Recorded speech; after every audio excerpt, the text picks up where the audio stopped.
Bienvenida, licenciada Ruth Eleonora López, a mi canal personal. Luego lo vamos a transmitir por otras redes, incluyendo Voz de Washington Media, que es el canal nuestro. Muchísimas gracias, Daniel. Es un placer para mí estar con usted y además con su audiencia apreciada. Bueno, muchas gracias. Hay una serie de temas que están en el ambiente que tienen que ver con la corrupción, que tienen que ver con la destitución de funcionarios y que tienen que ver pues con señalamientos que hace el Ejecutivo hacia organizaciones de la sociedad civil, hacia diferentes entidades, y señalamientos que le hacen lógicamente a la administración, o ahora yo lo digo, régimen de Bukele, sobre la falta de transparencia, sobre la tolerancia y el permitir pues que la corrupción siga, no obstante que esa fue una de sus banderas electorales. De eso queremos conversar con usted. No sé si vio ayer la publicación desclasificada del Departamento de Estado con 5 nombres, ¿verdad? Y de otras cosas que nos gustaría que nos compartiera. Pero antes que nada queremos conocerla, porque creo que en la diáspora no es tan conocida, por lo menos por mucha gente. ¿Quién es Ruth Eleonora López? Bueno, Ruth Eleonora López es una abogada y notaria salvadoreña. Viví muchos años fuera del país. Hoy soy docente de la Universidad Centroamericana José Simeón Cañas. Imparto las asignaturas, las materias de Derecho Mercantil y de Derecho Electoral, que son mis especialidades. En ambas tengo maestría con universidades españolas. Y trabajé algunos años en el Tribunal Supremo Electoral, donde, bueno, el área electoral precisamente tuvo su desarrollo en mí, además esa pasión y ese gusto que he desarrollado por la materia electoral. Y en el caso mercantil, pues a partir también de mis estudios y el ejercicio ya de la profesión libre, ¿no? También trabajé en el Instituto Salvadoreño del Seguro Social hace algunos años, y también fui parte del Consejo Directivo de la Superintendencia de Competencia de nuestro país. Esto es conocido fuera de nuestros territorios como el antitrust, ¿verdad? Que es la materia justamente que regula la competencia para que exista pues un mayor desarrollo y un crecimiento económico en condiciones óptimas de competencia entre los actores económicos. Así que más o menos por ahí es mi background. Y justamente en estos momentos, bueno, como docente de la UCA, soy parte de un proceso de investigación que es del control político institucional en el periodo 1999-2019, a partir del que hemos hecho un análisis de cómo ha sido el comportamiento de control de las instituciones que hoy pues vamos seguramente a hablar. Actualmente soy parte de Cristosal. Soy la jefa jurídica anticorrupción y justicia. Todo va a dar a lo mismo, el tema anticorrupción. Todo va a dar a lo mismo, así es. Ok. Cristosal, fíjese que me deja nuevo. Yo he escuchado de esta entidad o de no sé, iniciativa, pero perdone mi ignorancia, desconozco. Si nos pudiera ilustrar. Cristosal es una organización que surge por el año 2000, tiene presencia no solo en El Salvador, sino también en Honduras y también en Guatemala. Es una organización que trabaja fundamentalmente con derechos humanos y especialmente tiene un área de trabajo muy, muy fuerte, muy desarrollada con el desplazamiento forzado, con el desplazamiento interno.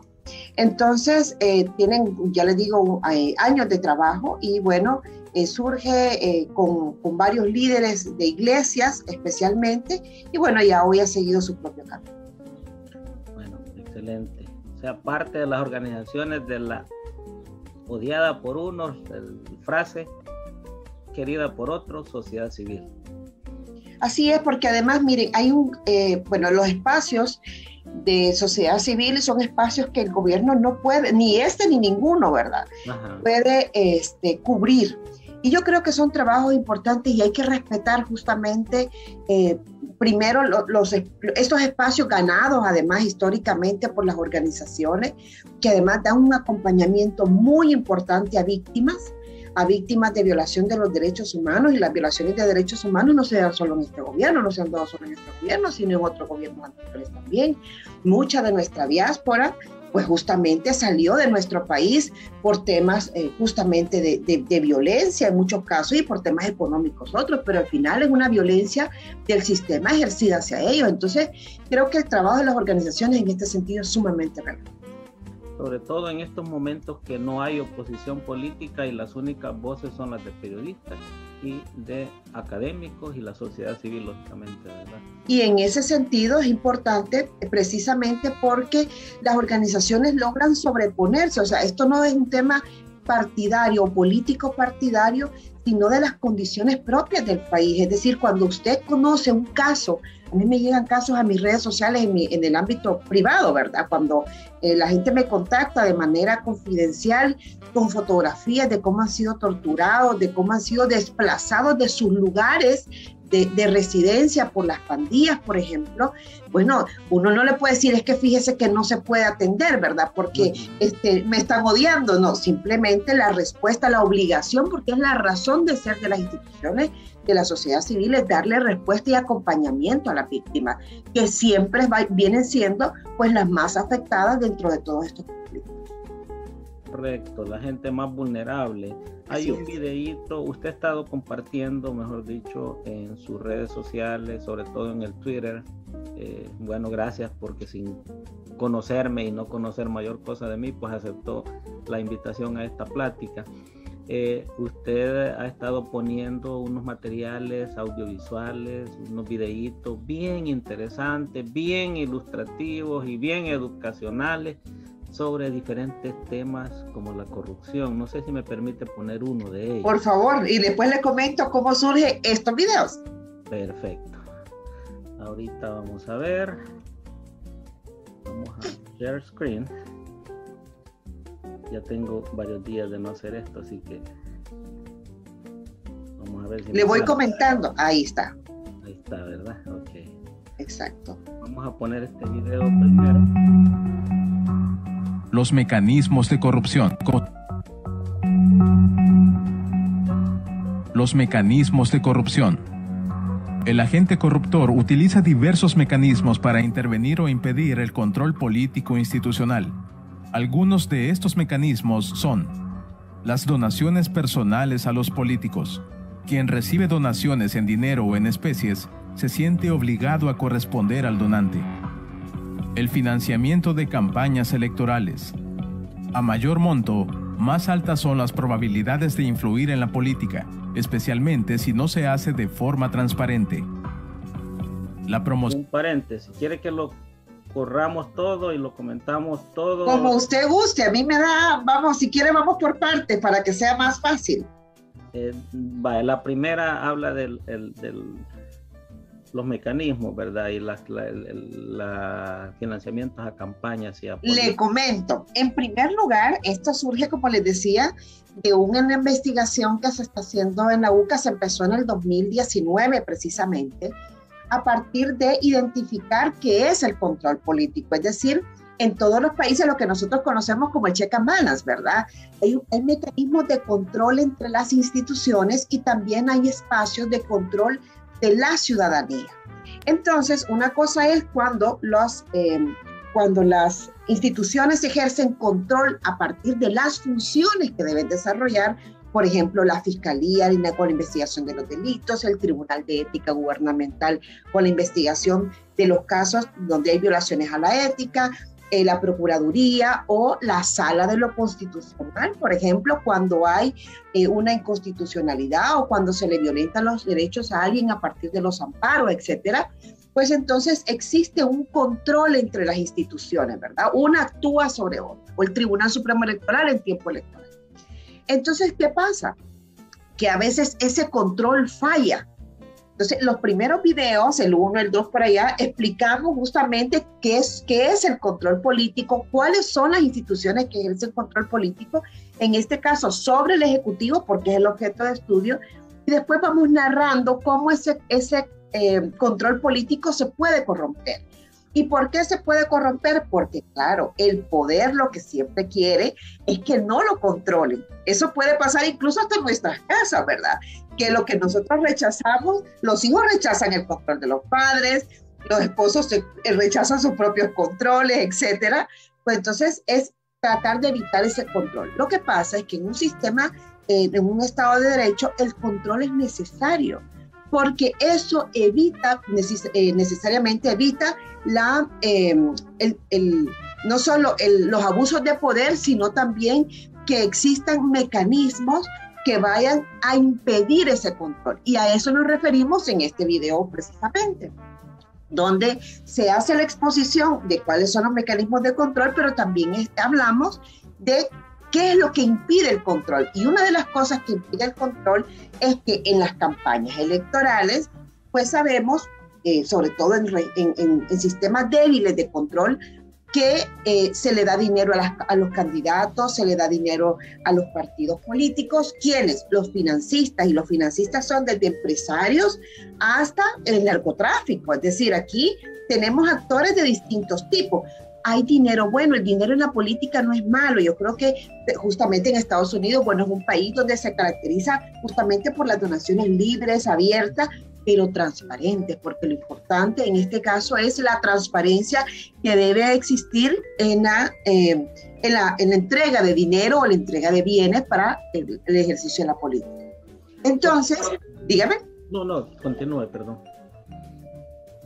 Entonces, el tema es que justamente bajo esa relación sana que debe existir entre el dinero y la política, si no existen controles, ¿verdad?, de cómo fluye el dinero, pues entonces se van a producir irregularidades que llevan a que se coopten los políticos. Y por eso es que vemos que después se aprueban leyes que no son necesariamente en beneficio de la población, sino para dar respuesta a estos mismos financistas. Por ejemplo, voy a poner un ejemplo. En el caso, todos sabemos el daño que hace el licor y el cigarro, ¿sí? En todos los países hay niveles más altos de, ¿cómo se llama?, de impuestos, ¿verdad? Hay taxas más mayores para este tipo de bienes porque producen un daño a la salud. Bueno, ¿por qué en El Salvador no son más altos? Por ejemplo, bueno, entonces habría que ver quiénes han financiado durante años las campañas políticas, o por qué nosotros tenemos tanta contaminación visual, en el sentido de que hay un montón de, ¿cómo les puedo decir?, de vallas publicitarias. Cuando han venido al país quizás lo han visto, que a veces es hasta difícil manejar. Bueno, quizás eso está relacionado, y estoy haciendo una suposición, pero quizás eso está relacionado a que los dueños de las vallas publicitarias, pues de alguna manera, durante las campañas, les dan algunos beneficios a las candidaturas que después entonces les van a dar los permisos municipales para poder instalar.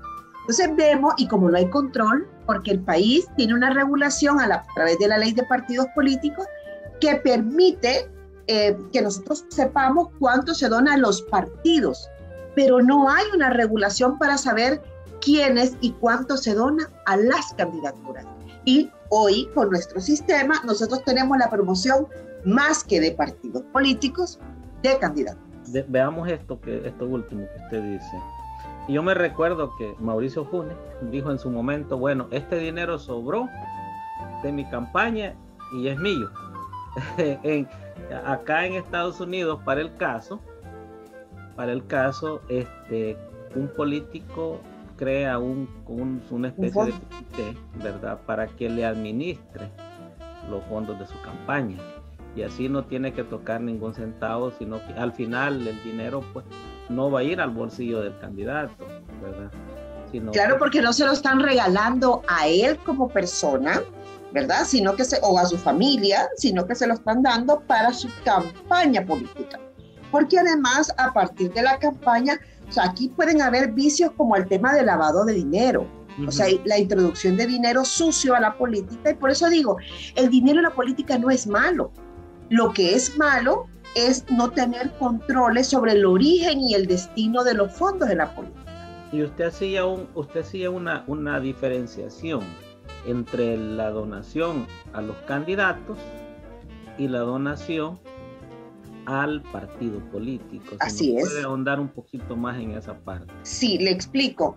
E incluso en los tipos de cosas que se pueden donar. Fíjese que Hay otros países, bueno, Estados Unidos es un caso, México es un lugar donde hay mucho control sobre el financiamiento e incluso se puede llegar a perder el puesto que se ha ganado si se identifica que se ha ganado de manera irregular a partir de las aportaciones o donaciones irregulares. ¿Por qué?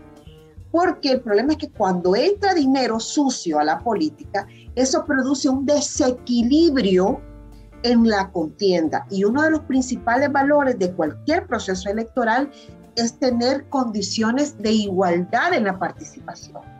Igualdad no significa que todos vamos a tener, bueno, hay países en los que sí, ¿verdad? Que todos tienen que gastar hasta un límite y todos por igual. En otros países es, bueno, cada uno puede gastar en la medida que tiene una representación mayor en el país. Y en otros casos es, bueno, cada uno puede gastar siempre y cuando pueda justificarlo. Hay diferentes sistemas. En el caso de El Salvador, nosotros, el que tiene, ¿cómo es que decimos? El que tiene más puede gastar más, exactamente. Y en ese caso, y ni siquiera para el caso de los candidatos hay que justificarlo, porque la ley solo regula a los partidos políticos. Entonces yo pregunto, imagínense que nosotros tenemos límites altísimos por persona. Estamos hablando que un donante, una sola persona puede llegar a donar casi $1 millón a un candidato o a un partido político. Y si además mi esposo también dona 1 millón, y si además tengo una empresa que también puede donar 1 millón, y tengo otra empresa que puede donar otro 1 millón, estamos hablando que solo del grupo familiar podemos donar $4 millones.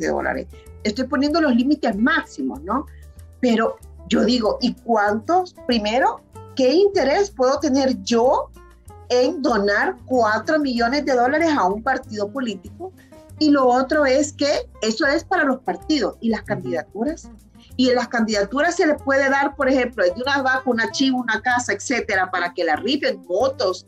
Nosotros vimos en esta campaña electoral, por ejemplo, un candidato que tiró dinero de una avioneta. Eso está registrado por los medios de comunicación. Entonces, ¿de dónde sale ese dinero? Puede decir, mire, es mío. Bueno, si es suyo, tendría que justificarlo. Pero como no hay una regulación sobre el candidato, entonces se pierde ese hilo justamente del control que ya les comentaba antes y de por qué es importante justamente para prever la corrupción. Hay un límite de donación, entiendo, de acuerdo a una última reforma que leía, creo que fue a la ley de partidos políticos. Exacto. Donde dice hasta este límite puede ir anónimo. Pero, no, esa es otra cosa. Lo que en ese caso, bueno, puede ser hasta más de $5,000 en el caso de las personas jurídicas. No es que sea anónimo, nunca puede ser anónimo. Lo que pasa es que no se reporta. Es decir, e insisto, solo para los partidos, para los... Hola, se nos frizó la transmisión. Vamos a ver si regresa nuestra invitada a esta interesante plática, porque hay mucha tela que cortar en este tema de corrupción, y comenzando por el financiamiento a los partidos políticos. Se le congeló la imagen. El video está bien interesante. Mientras ella regresa, voy a poner otra partecita más de este video. Quiero ver dónde lo tengo. Bueno, vamos a esperar a que regrese, pero para mientras voy a poner esta partecita del video.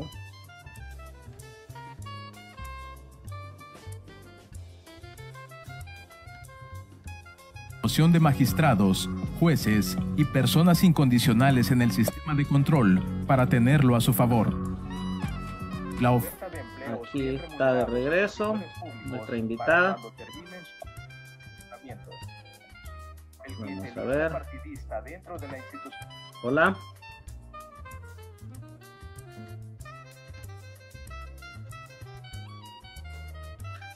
Ahora, perdón, que se fue el internet, tuve que cambiar de página. Estoy con el teléfono.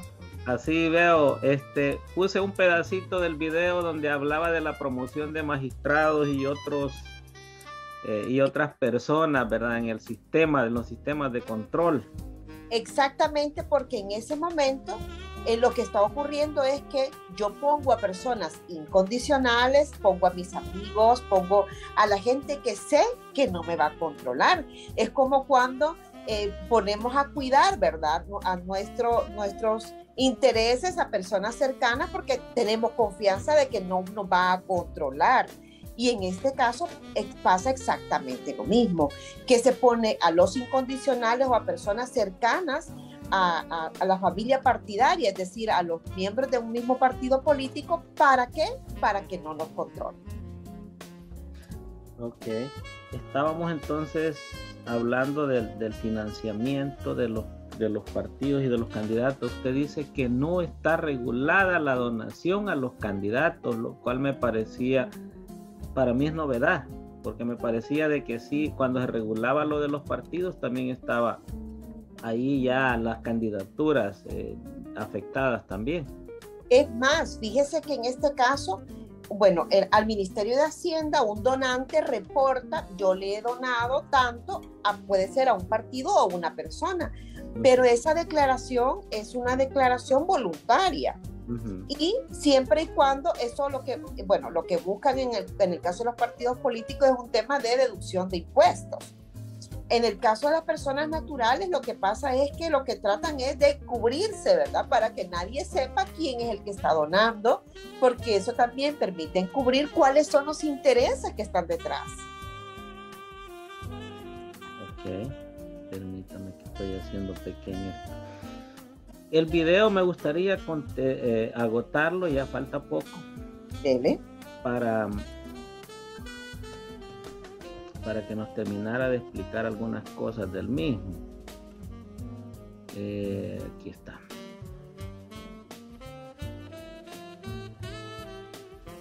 Institucionalidad pública para generar obediencia y acatamiento sin deliberación de la institucionalidad pública para generar obediencia de nombramiento. El clientelismo partidista dentro de la institucionalidad pública para generar obediencia y acatamiento sin deliberación. El cabildeo ante los parlamentarios o la captura del parlamento para que no exista contrapeso en sus decisiones.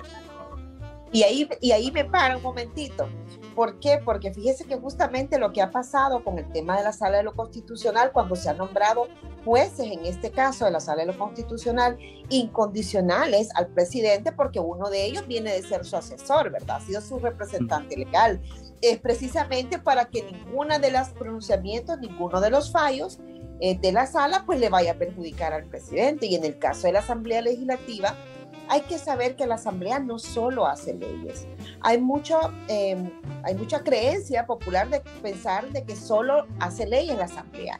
Y la Asamblea tiene un rol de control importantísimo en el sistema.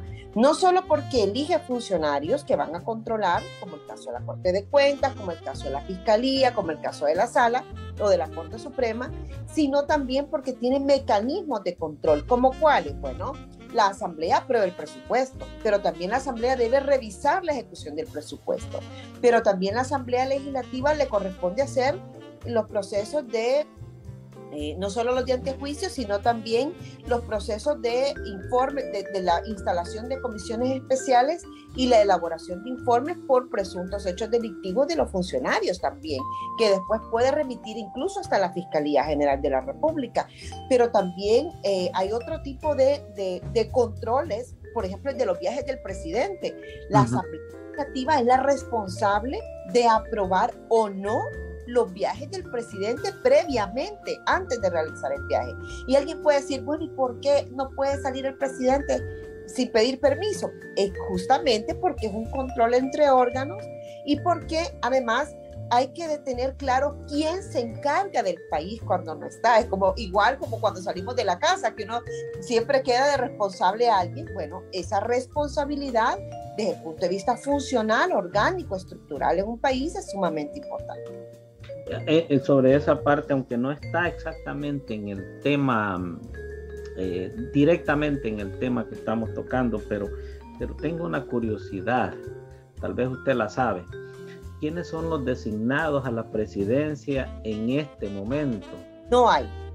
No hay. Mire, hay varios incumplimientos y hay que decirlo con mucha franqueza en el gobierno. En primer lugar, no hay plan de gobierno. Esto es una obligación que tiene el gobierno y que tiene que ser aprobado por el Consejo de Ministros. Estamos ya a mayo del 2021, es decir, vamos a cumplir 2 años de gobierno y no hay plan de gobierno. Normalmente se tardan 1 año en lo que, porque no es lo mismo, atención, el programa que se lleva adelante durante las campañas electorales, que ahí podemos prometer de todo, ¿verdad? Pero otra cosa, sí, exactamente. Y digo desafortunadamente porque se generan expectativas en la población que no se logran cumplir. Pero eso tiene que trasladarse a un plan gubernamental, es decir, a un plan estructurado y público, porque eso es importante, y es la publicidad, porque eso le da justamente las herramientas al ciudadano de poder verificar si lo que se está haciendo es conforme, ¿verdad?, a lo que está planificado. Pero además, así como no se ha aprobado un plan de gobierno, tampoco hay designados de la presidencia. Esto es un tema que alguien puede decir, bueno, ¿y para qué va a haber designados si ahí está el presidente y está el vicepresidente? Pudiera no haber designados en la presidencia, eso no, o sea, es una posibilidad que se le da al presidente de la República, al Ejecutivo en este caso, para ante cualquier vacío, es decir, puede salir el presidente de la República, puede salir el vicepresidente y queda en este caso un designado, pero nosotros no tenemos designado a la presidencia, que además son aprobados por la Asamblea Legislativa. No tenemos tampoco el cumplimiento de aquella obligación de declarar, de hacer la declaración patrimonial de cada funcionario que llega al gobierno, pero no he visto ni en las administraciones anteriores ni en la Asamblea CIAN, para el caso, una propuesta de ley que obligue a todo funcionario a que rinda, además de la protesta de ley, previo a esa protesta, la declaración patrimonial. Fíjese que hay una ley de enriquecimiento ilícito de hace muchísimos años, estamos hablando ya de la década del 60, 50, que es una ley que es bastante obsoleta, sin embargo es la vigente en el país. Ahora, los funcionarios a la entrada, al asumir su cargo, tienen 60 días para presentar esa declaración, ¿sí? A probidad. Es una declaración jurada donde se hace una declaración de patrimonio. Y tienen 60 días para la salida, es decir, cuando se sale del ejercicio de la función pública, hay que presentarla también. Ha habido en este caso alguna resistencia por parte de algunos funcionarios para la presentación de las declaraciones de probidad. Incluso creo que el presidente no la ha presentado todavía, ni siquiera la de cuando era de cuando era alcalde de San Salvador. Creo que todavía no está aprobada. O sea, tienen la entrada, pero me parece que falta la de salida en el caso de San Salvador, y por supuesto no ha presentado la de Presidencia de la República, si mal no recuerdo. Pero el tema es que, los funcionarios deben presentarlo, y yo creo que aquí hay un tema importante, y es el uso político que también se le puede dar a este tipo de declaraciones. ¿Por qué? Porque yo lo que sí aprecio es que durante esta gestión gubernamental se está instrumentalizando a las instituciones para las persecuciones políticas. Es decir, más allá de que el que nada debe, nada teme, ¿sí? Sí es cierto que en el caso, por ejemplo, de la Fiscalía General de la República, se están presentando denuncias contra defensores de derechos humanos, por ejemplo, y no por la defensa de los derechos humanos, sino justamente para, para tratar de aniquilar o para tratar de bajar el volumen, la voz que puedan tener los defensores de derechos humanos y que se están pronunciando precisamente contra las acciones gubernamentales, porque nosotros, o sea, seguimos teniendo desaparecidos muchísimos diariamente, seguimos teniendo asesinatos. Hoy dicen, bueno, es que han bajado los asesinatos, han subido los desaparecidos, pues.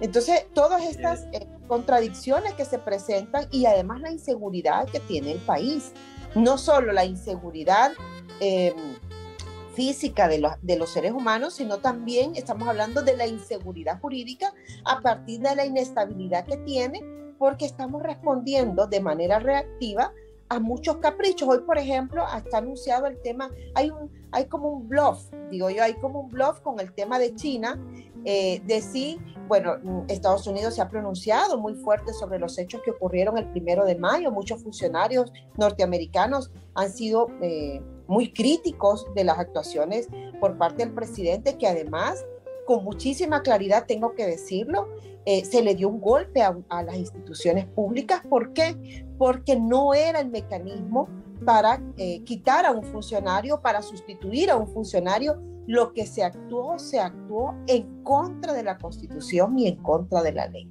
Cualquier cosa que pueda justificar, hay argumentos suficientes jurídicos para contrarrestarlo, pero lo que quiero decir en esto es que, bueno, el bluff, en este caso del presidente, está con el tema China. Es como, ya dicen los representantes, bueno, miembros del gobierno norteamericano, vamos a estar vigilantes, o hay un pronunciamiento sobre la actuación, y lo que él sale es, mañana viene la vacuna, ¿verdad? Y entonces estamos, y deja como eso, esa sugerencia, y además en sus medios de comunicación, de cómo en el caso de China pudiera ser quien terminara financiando la deuda, etcétera. Entonces vemos también cómo se está jugando con nuestros compatriotas, porque yo creo que desconocer el rol y el papel importante que tiene en este caso los Estados Unidos como la casa de una buena parte de los salvadoreños residentes en el exterior, es donde está nuestra mayor riqueza humana, fuera del país, está en Estados Unidos. Hay una comunidad importante en Italia, etcétera, pero todos sabemos, ¿verdad?, que la presencia mayor de nuestros salvadoreños en el exterior es en Estados Unidos. Entonces creo que hay que tener muchísimo cuidado con eso.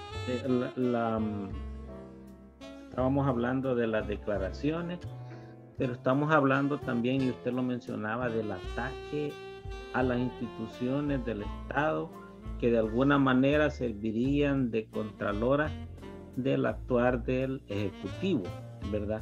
Y la primera señal que vimos fue cuando desaparece la Oficina de Transparencia, recién inaugurada la presidencia del señor que está ahora.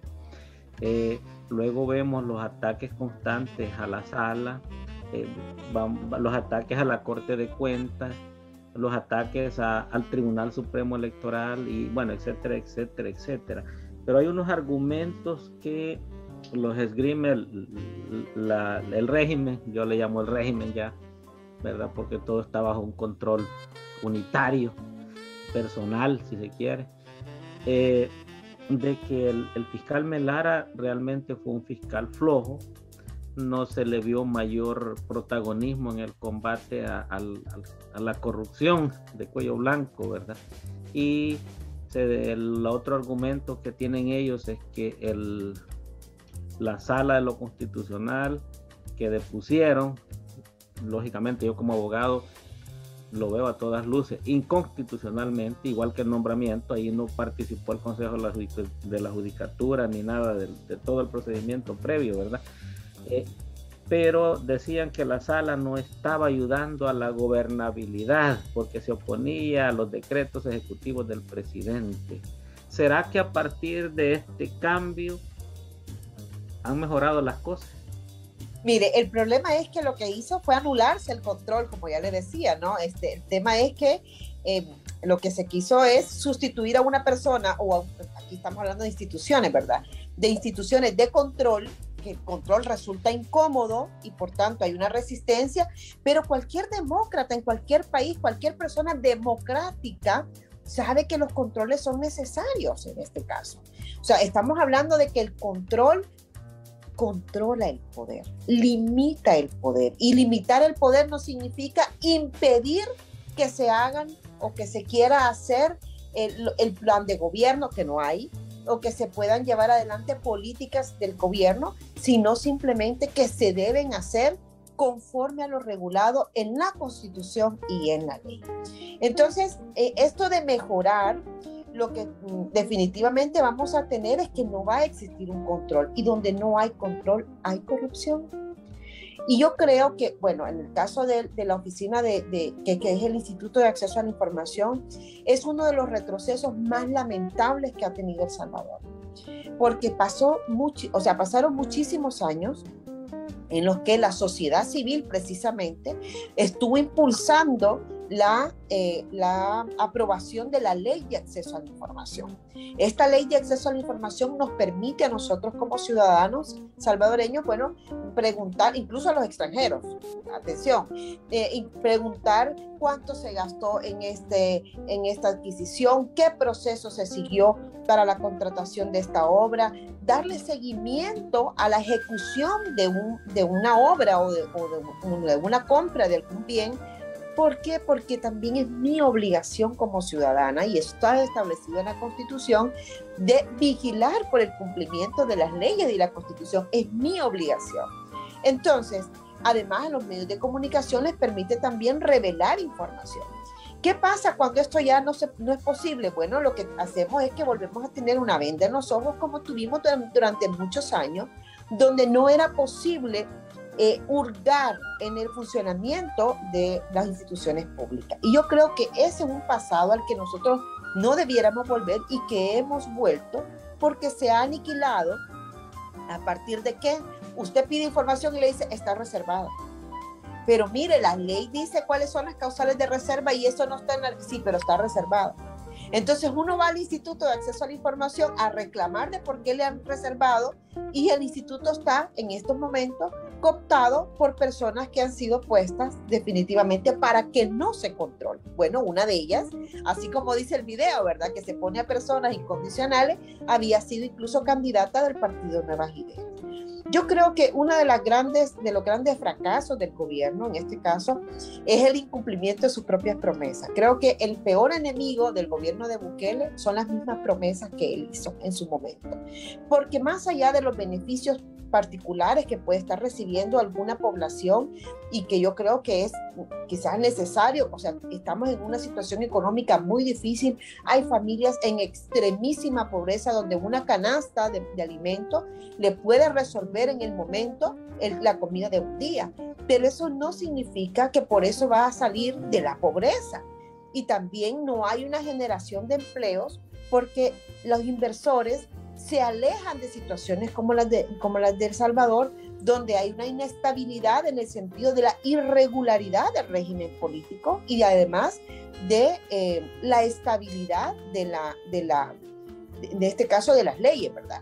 Que no sabemos, no sé, lamentablemente, no sé si lo han sabido, pero durante estas 2 semanas que ya tenemos la nueva asamblea, lo que han hecho es mandar al archivo decenas de expedientes, miles de expedientes de propuestas de reforma, etcétera. Y ahí está, mire, la regularización de los maestros, está reconocimiento de condiciones laborales para varios sectores, pero también está la reducción de algunos intereses para, por ejemplo, la gente que puede sacar un adelanto salarial. Aquí, cuando usted recibe un salario de manera bancarizada, es decir, a través de los bancos, usted puede, con su tarjeta de débito, ir a pedir al cajero que le adelante el salario, ¿verdad? Que le adelante una parte del salario, porque tiene que pagar por todo, ¿verdad? Claro. Entonces, eso tiene un margen de interés. Bueno, había una propuesta de que del 6% del interés se bajara al 2.5%. Esto es sumamente importante para la gente porque podrían pagar menos intereses. Bueno, eso ha sido mandado al archivo. Ha sido mandado al archivo el tema de la identidad también de género. Ha sido mandado al archivo las reformas a las ICIES, que son mecanismos de transparencia importantes además e impulsadas a las ICIES por el presidente. Yo tengo dudas de que en El Salvador la CICIES vaya a continuar, y me parece que va a seguir el camino de Honduras, donde la CICIES, una vez que empezó a sacar y fue incómoda para el poder y empezó a revelar hechos de corrupción relacionados al gobierno, lo que pasó fue que la sacaron. En Guatemala pasó también. Entonces creo que en El Salvador no estamos lejos de que eso pase, y bueno, yo creo que revelaría una vez más, ¿verdad?, el carácter opaco. Y yo digo, o sea, yo no voy a referir de que el presidente es corrupto, no. Yo lo que digo es, ¿por qué permite, en todo caso, que esta sombrilla de popularidad, exactamente, o encubrir a los corruptos. Es decir, parecería ilógico e increíble que con todo el discurso manejado en campaña sobre el tema de la transparencia y los corruptos y los mismos de siempre, pues entonces cobije a personas que están señalados por actos de corrupción. Es decir, yo los quisiera lejos de mí, y lo que haría es separarlos inmediatamente del gobierno, ¿no? Y sobre todo si tienen una relación tan cercana como el caso de la comisionada Carolina Racino. E insisto, esto no es un tema nuevo. Desde la pandemia, medios de comunicación habían sido bastante reveladores las investigaciones que se habían tenido, bueno, en el caso de ella particularmente, o del ministro de Salud, o del exministro de Agricultura. Hoy, imagínense, era ministro de Agricultura y hoy es viceministro de Agricultura, pero los señalamientos de corrupción siguen. O sea, la corrupción no es porque ahora tengo un nivel menor, un grado menor en el cargo, ha desaparecido. Al contrario, ¿verdad? Entonces creo que son temas que hay que estar analizando. Quizás una pregunta ingenua. Digo, no es mi pregunta. No digo que a veces no pueda caer en ingenuidad, ¿verdad? Pero no es mi pregunta, sino que es algún argumento que he escuchado de simpatizantes del régimen.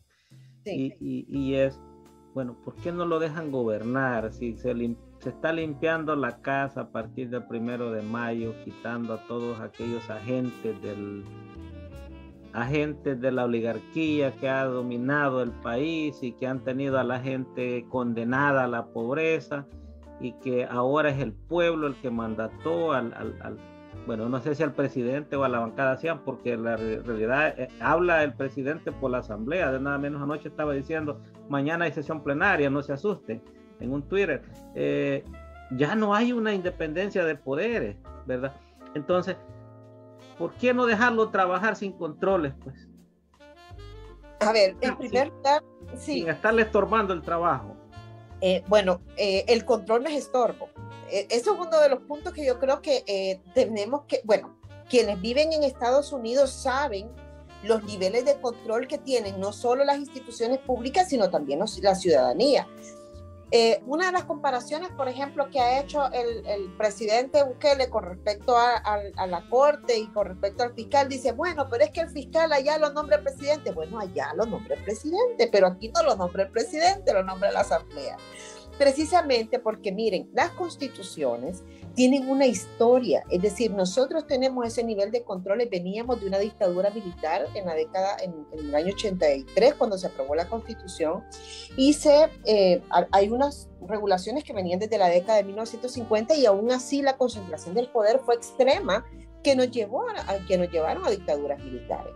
Entonces, este nivel de control que existe es precisamente para evitar que exista una acumulación de poder, sobre todo en un sistema presidencialista tan fuerte como el caso, bueno, Estados Unidos es la excelencia, ¿verdad? Es como la máxima expresión de esto, pero también en El Salvador. Entonces, los controles son necesarios, los controles no son estorbo, los controles son mecanismos de prevención para que los excesos no ocurran y para que además la acumulación de poder no lleve a la corrupción.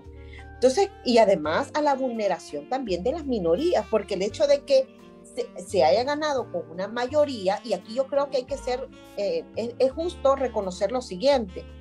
En El Salvador, del 100% de los electores, votó el 50.25% de la población. Y del 50.25% de la población, alrededor del 65% fue el que votó por Nuevas Ideas y sus aliados. Y esto representa no más del 30 y tantos % del total de los electores. Entonces, ¿qué quiero decir con esto? Bueno, que hay límites, y yo creo que reconocer en esos límites, en el mismo caso de los Estados Unidos, reconocer en esos límites los equilibrios en el sistema. Una de las cosas que yo creo que han sido más reveladoras para el caso de los Estados Unidos es el gobierno de Trump, ¿verdad? Donde además hubo tanta crítica, no solo por su posición antimigrante, etcétera, sino también por la forma en la que se ejerció el poder. Es decir, y además la generación de odio que ha dejado en esa sociedad, que no significa que no existiera antes. Lo que pasa es que los liderazgos lo que hacen es o exacerbarlo o justamente utilizar su capital político para la estabilidad del país. Y la generación de odio nunca ha traído en ningún país algo bueno.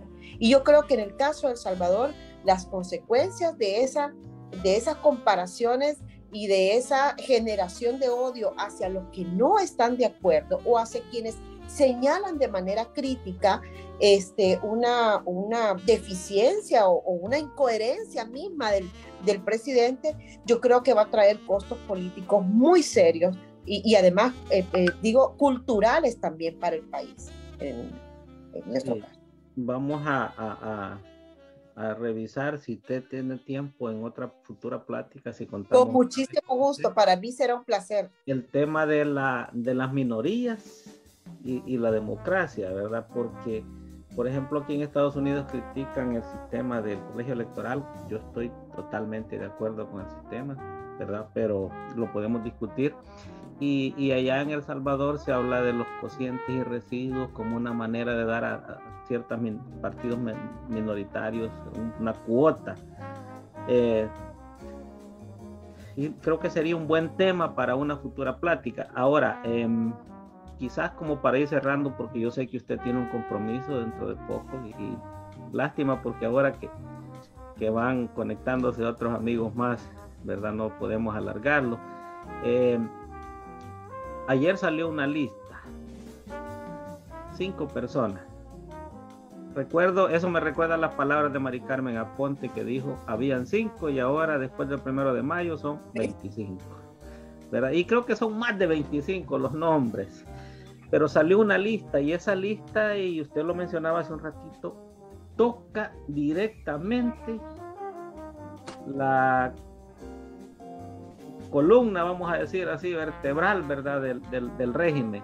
Toca a Carolina Recinos, aquí le llamarían Chief Staff, ¿verdad? La jefa de gabinete de la administración Bukele. Toca a uno de los que se ha rumorado, incluso Funes hablaba esta mañana en un programa ahí con nuestro amigo Julio Villagrán, de financista, José Luis Merino. Toca a Rogelio Rivas, que, por cierto, si el plan control territorial, dicen algunos en las redes sociales, un éxito, porque lo quitaron. École, ahí, si era tan bueno, ¿por qué lo quitaron? Y sale Rogelio Rivas, el ministro de donde estaba, de sus ministerios que más publicidad se ha dado, ¿verdad? Así es. Y además de las personas de más confianza, porque no se pone a cualquiera como ministro de Seguridad y Justicia. Correcto, y que está incluso por encima del policía, ¿verdad? Que ya sabemos el papel que ha jugado el director de la policía. Y bueno, y salen otros 2 nombres más. Pero esto será un mensaje de Estados Unidos, una señal leve de lo que puede venir, o cree que hasta ahí va a llegar, o cree que realmente fue un cabildeo para llevar información equivocada al Departamento de Estado, porque tiene el calce del Departamento de Estado. ¿Cuál es su lectura de esa publicación? A ver, en primer lugar, creo que nada de esto ocurre por casualidad, ¿verdad? Estas cosas en política no ocurren por casualidad. Y creo que Estados Unidos ha querido mandar una señal. Creo que esa lista es mucho más grande, porque aquí esto es una lista y además yo creo que ninguno de los que está ahí es una sorpresa para nadie. Creo que hay que ser bastante también claros en eso. Entonces, claro, la reacción en estos momentos del presidente es, miren, China me manda vacunas. Fíjense que, por eso le decía, el tema del bluff, ¿verdad? Uh-huh. De cómo van jugando con este tipo de cosas. Incluso si usted ve ahorita las redes sociales y los medios de comunicación, y sobre todo en redes, ¿verdad? Afines al presidente, lo que están sacando son memes burlándose de la posición norteamericana y más cerca de China. Es decir, es este juego político que es muy característico de la comunicación salvadoreña, en este caso a partir de Bukele.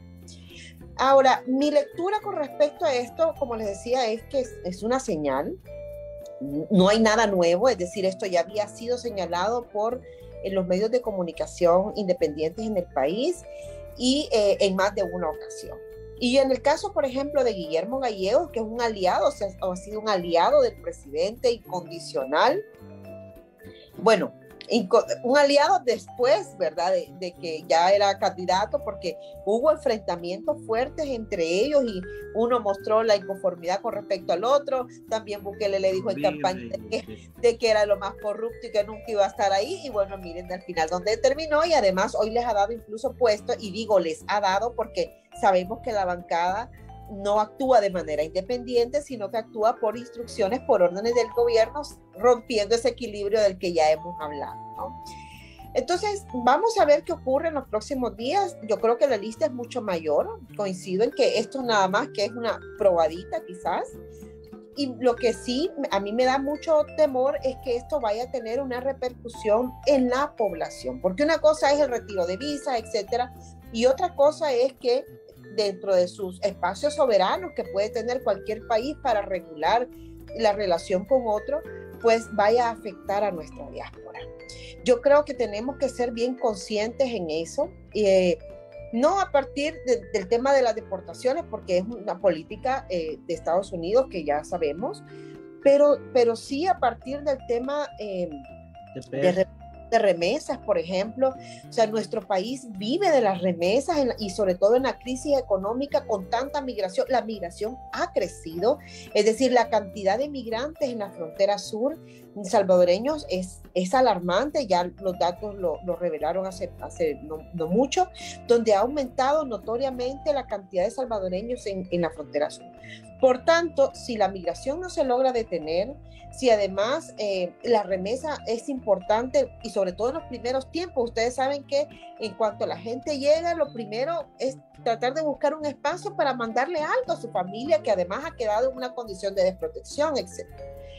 Y que pueda haber medidas sobre esto, a mí realmente me preocupa, y yo creo que además es todo parte de un capricho, es decir, es el capricho de no quiero que me controlen, no quiero que conozcan mis actos de corrupción, y además no quiero que me toquen a mis corruptos, que creo que es lo más grave, porque esto impacta directamente en las promesas de campaña de hacer algo diferente por el país, porque al final la estructura económica en lo que puede cambiar es que existan nuevos ricos, es decir, es que en los grupos económicos emergentes, a partir de Bukele y de sus aliados, puedan tener un papel más importante en la vida económica del país. Pero esto también es progresivo, porque montar industrias no se hace de un día para otro, la generación de empleo no se hace de un día para otro, etcétera. Entonces, pareciera más que es esto, ¿no? Yo lo que quiero es que no me controlen y que no controlen a mis corruptos. Hablaba con un amigo ahora en la mañana sobre, yo sé que ya le estoy robando más minutos de los que usted tenía, perdón, sobre la declaración que da el congresista Leji, que es bien fuerte, bien desmenuzada, y toca allí una fibra que a mí me preocupa como salvadoreño, y es aquello de el Tratado de Libre Comercio de Salvador, ¿verdad? Estados Unidos y los otros países. Me decía mi amigo que conoce algo de temas económicos, mira, el problema es que si las exportaciones del Salvador van con impuestos, ¿verdad? Y las importaciones igual, uno de los primeros afectados van a ser las maquilas, que aunque sabemos que hay problemas de irregularidades, ¿verdad? En el tratamiento a los trabajadores, los salarios y lo demás, pero genera miles de empleos, y si se van las maquilas, ¿qué va a pasar, verdad? Solo por decir un caso. Entonces, decía también sobre este congresista menciona el TPS, ¿verdad? Y menciona las visas. No sé si se refiere a visas en general a los salvadoreños o sencillamente a visas como sanción a los funcionarios señalados como corruptos. Pareciera que lo que viene no es nada agradable si las cosas no se arreglan. Yo creo que mire, el gobierno tiene que hacer una profunda reflexión de qué es lo que quiere, a quién quiere beneficiar, para quién trabaja. Y definitivamente si sabemos, estamos claros que la ruptura del orden constitucional y el golpe que se dio el día 1 de mayo fue para impedir el control, porque creo que eso es clarísimo para cualquiera. Aquí no es un tema de que me dejen trabajar, porque además, si usted ve las resoluciones de la Sala de lo Constitucional, usted va a ver hay decenas de casos, usted va a ver cómo en muchas ocasiones se le dio la razón al gobierno.